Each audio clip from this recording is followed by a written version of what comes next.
Good day.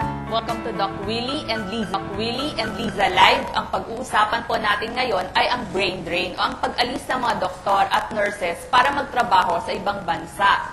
Ano kaya ang mangyayari sa ating mga ospital at sa ating mga pasyente kung magkulang na ang mga doktor at health workers na titingin sa atin? Meron po tayong bisitang mga magagaling na doktor para sagutin ang inyong mga katanungan. Kung meron po kayong makomento, mag-text lamang po sa 0915-742-3462 o kaya naman ay tumawag sa mga numerong naka-flash sa inyong screen. Willie?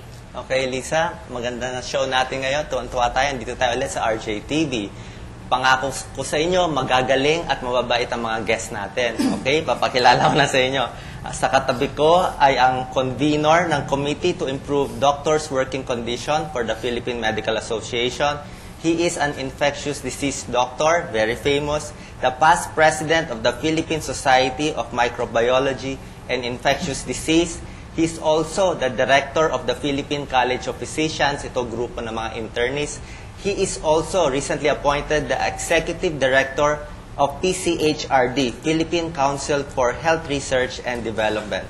Please welcome Dr. Jaime Montoya. Sir, thank you for coming, sir. Always a pleasure to be invited by you and by Lisa. Yes, thank you. Sir. Sa katabi niya, ang chairman ng Philippine Medical Association Brain Drain Summit. He is the Secretary General of the Philippine Medical Association. He is also the Secretary of the Philippine College of Surgeons, a laparoscopic and bariatric surgeon by profession. He is also the President of the Philippine Society of Laparoscopic Surgeons. Please welcome Dr. Ray Melchor Santos, sir.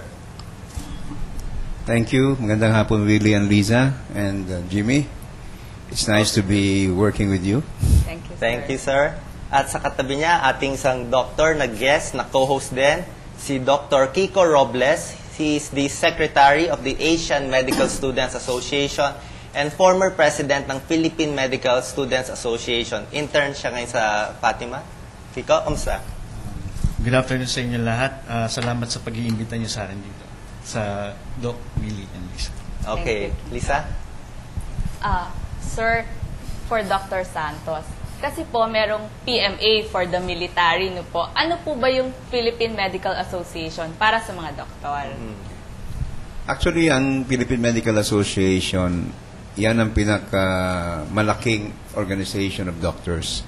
Ang tawag nga namin yan, pinaka-umbrella organization of all doctors. Kasi under the Philippine Medical Association, lahat ng doktor mula sa general practitioners hanggang sa mga specialist, saka mga sub-specialist, sakop ng Philippine Medical Association. So, ilan ba, sir, ang members natin dito? Sa ngayon, actually, ang nakalista sa membership natin is about 50 to 60,000. Kaya lang ang mga members natin in good standing, ibig sabihin yung mga doktor natin na nagpa-participate sa mga activities natin, ay mga 25 to 30,000 lang. And lahat ng mga specialty organizations, meron kami mga tinatawag na divisions. Halimbawa, kasama dito yung Philippine College of Physicians, may Dr.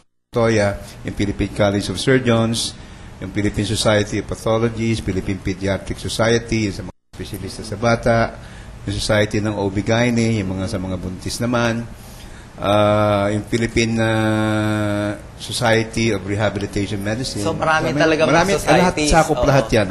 Lahat ng mga espesyalista, sakop ng Philippine Medical Association. Kay Kiko naman ano naman yung Philippine Medical Students Association, Kiko? Yung Philippine Medical Student Association, actually madaming chapter sa ibang school. Kaya lang nagkaroon ng hindi magandang relationship yung different schools. So, ang PMSA, nasa Fatima lang siya ngayon. So, parang marami namang mga schools to. Halo-halo ang mga members. Kaya lang hindi siya ganun ka-organize ibang school. So, ang pinag-uusapan natin ngayon, para maintindihan televiewers natin, ay brain drain Bakit ba nag-aalisa ng mga doctors at nurses? Kaya natin ginawa to show para malaman nila kung ano bang problema, kung may crisis ba o wala.